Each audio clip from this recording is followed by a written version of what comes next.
Hey guys, it's Celestia, and I'm so excited to say that once again, I get to open up a video with an announcement that I'm doing a tablet giveaway. After the last one and seeing how many people were so interested and excited, I've been waiting not at all patiently to do another one, and thanks to Vake, which has quickly become my favorite tablet company, I have another opportunity to. This time around, the beautiful piece of technology that I'll be giving away is the Vake VK1200 11.6-inch drawing monitor. For those of you who aren't familiar, drawing monitors aren't quite like traditional drawing tablets, in that you actually draw directly on the screen itself. Personally, as someone who used to use only classic drawing tablets and has been using nothing but a drawing monitor and an iPad for over a year, making the switch is not only not as hard as it seems like it would be, it's impossible to go back from drawing right on the screen, at least for me. I've been able to better adjust my tablet to hurt my wrist less, and because of both the angle and the fact that there's no disconnect between what I'm doing with my hand and what's being drawn, my brush strokes are way cleaner and less shaky. That's really just my personal opinion on it, but if making the switch to a drawing monitor is something you're interested in, the VK1200 is a fantastic option.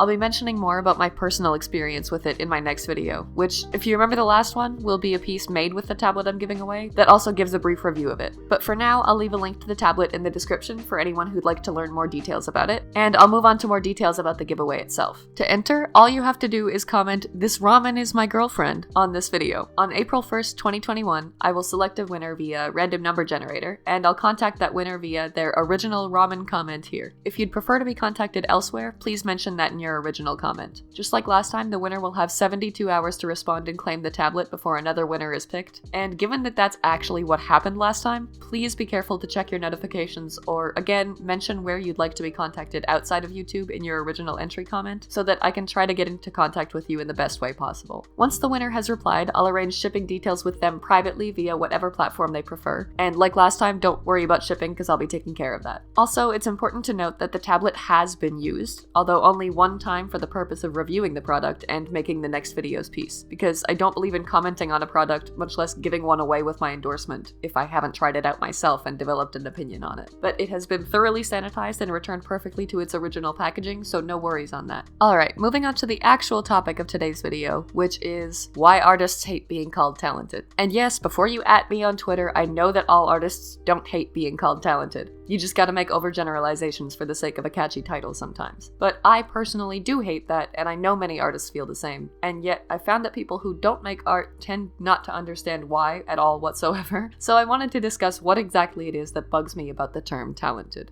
To do that, though, I have to explain the difference between talent and skill when it comes to art. Talent refers to an innate gift that artists are inherently born with that allows them to make art with natural prowess that exceeds that of their peers. Whereas skill refers to techniques, education, and practiced expertise that artists have learned and perfected over time and with effort. There's always been, and probably always will be, a huge debate over whether or not talent actually exists to begin with, largely because it's tied so closely in with the nature versus nurture argument. Are we who we are because we were born with certain proclivities and traits? Or are we who we are exclusively because of our experiences and what we've been exposed to? The same argument applies to talent versus skill. Are you a good artist because you were born with a natural aptitude for it? Or is it because you were exposed to art more than most and spent more time practicing it? Because we can't factually and measurably know the answer to these questions, that debate will never really be able to come to a conclusion. But that doesn't mean it shouldn't be debated nonetheless, which is why I'm here to give my take on it. To start off that take, let me first say that in my opinion, even if I were to accept that talent was a real significant aspect of art and some people are more predisposed to being good at it than others, I don't believe that that means that people without that talent can't be good artists. I don't think that you need some innate gift to be good at art, even if others do have it, which I think is debatable in and of itself. Even if art comes naturally to one person and not another, all that means is that that second person will have to try harder and practice more to achieve the same results as the first person. But anyone, and I mean absolutely anyone, who is willing to put in that effort to learn and practice their skills in art can be just as good at it as anyone else. And yes, I mean you people out there who tell artists everywhere that you can't even draw a stick man. I guarantee you that if you sat down with 50 stick people references and spent a month just drawing those stick figures, you could draw the best stick figure this world has ever seen. You don't need some unspoken, indefinable talent of drawing when hard work and practice achieve the same results. I'm not naturally good at math, but when I sat down and did nothing but math because I had procrastinated it as my last high school course because I hated it, I actually got really good at it by the end of things. And I fully believe that the same can be said about literally anything. Now, the elephant in the room that's been made pretty clear by my wording is that I don't really believe talent exists. I'm not saying that it objectively doesn't, because as I mentioned before, that just can't be factually concluded. But in my opinion, no one is born with natural aptitudes towards certain skills. And I know that's a controversial one. To be clear though, I'm not saying that what people are exposed to and how they decide to spend their time during their formative years can't result in natural aptitudes towards certain skills once we become adults. What I mean is that by 6th grade, I was drawing shitty anime characters better than any of my classmates. My best friend at the time couldn't draw Inuyasha with nearly the speed nor quality as I could. But I don't think that's because I had some innate predisposition towards 90s anime fan art that she just didn't possess. I think it's because all of my free time was spent drawing, whereas all of hers was allocated towards different hobbies.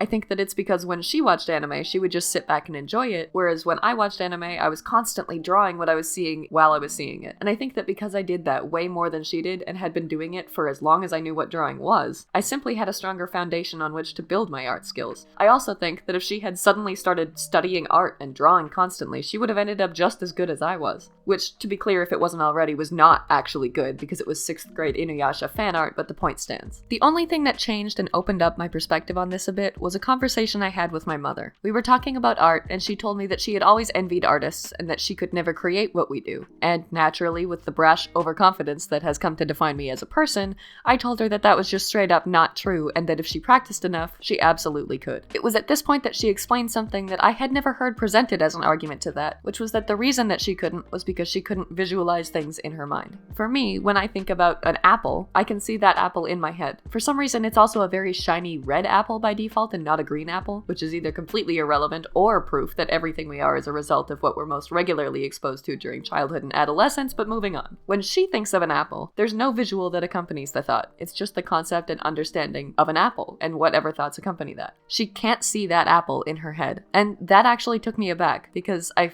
feel like since humans are typically quite solipsistic and view things through only the perspective of how we perceive them, without actively questioning how others do, we're inclined to believe that everyone thinks in the same way. It just hadn't even occurred to me that anyone wouldn't be able to see that apple, because I assumed that my normal was the standard for everyone. And knowing that that's not the case does actually influence my opinion on the talent versus skill argument when it comes to art, because if that's how things are, then the people who can see the apple actually do have a natural innate advantage over people who can't see the apple. Of course, this would then bring the question of whether or not some people are born with the ability to visualize something, or if that's also something that develops based on experiences during our younger years, but I don't have enough information about that to even speculate, so we're gonna go on the assumption that that is in fact something that you're born with. Anyway, that in mind, I do think there's some validity to the thought that artists can be talented by nature rather than skilled by practice, but at the same time, I also stand by my opinion that people without talent can still work hard to be just as good of artists as the people with it. I still fully believe that if my mom studied art, she'd be as good at it as any artist out there, even if the way that she thinks doesn't involve visualization. Visual references still exist, learning techniques still exist, and those skills are more valuable to art than any natural talent that may or may not be a factor. Those skills are real, tangible things that anyone can learn, and that can be practiced and perfected, and talent is only a foundation upon which to build those skills, not something that you actually need to be able to develop them. So, we're here, more than halfway through the video, and I still haven't told you guys why artists hate being called talented, but we're finally at that point. I'm sorry. Now that we've established the difference between talent and skill and the value of each one,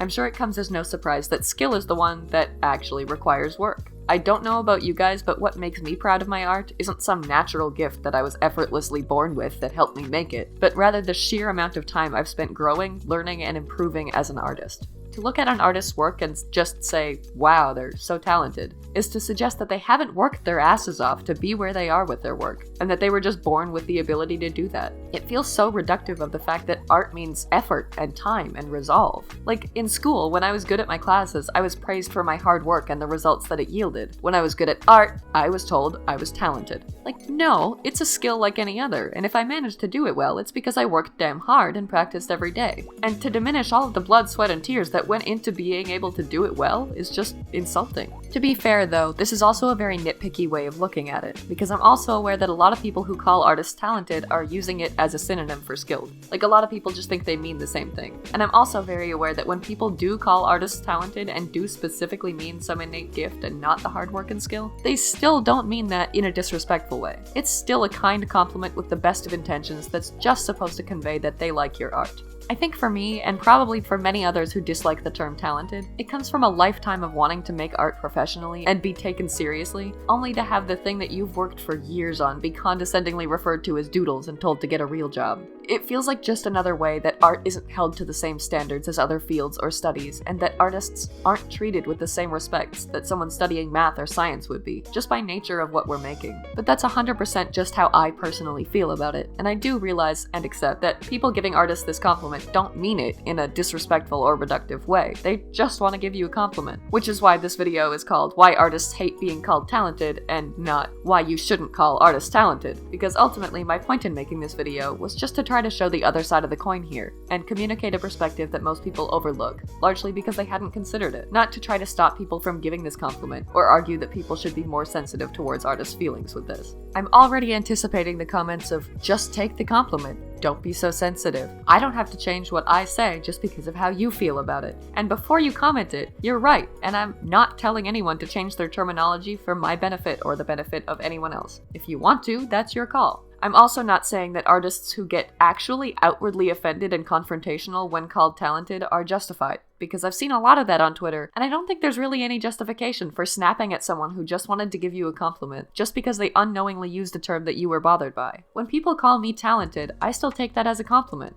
because it means that they like what I've made, and that means the world to me. So I guess what I mean when I say that artists hate being called talented is that artists hate having the hard work that goes into their art ignored. But I don't mean to say that the people calling us talented actually mean to do that. So please, if you're someone who gives this compliment, please don't feel like I'm insinuating that you actually mean it in a rude way, or even that you should have considered that it would be perceived that way, because I realize that it probably doesn't even occur to anyone who hasn't actually experienced being bothered by it. I've just seen a lot of debate and discussion around this topic and wanted to give my 2 cents. But the last thing I want is to upset anyone who only meant well or say that they're in the wrong. Anyway, there you have why some artists hate being called talented.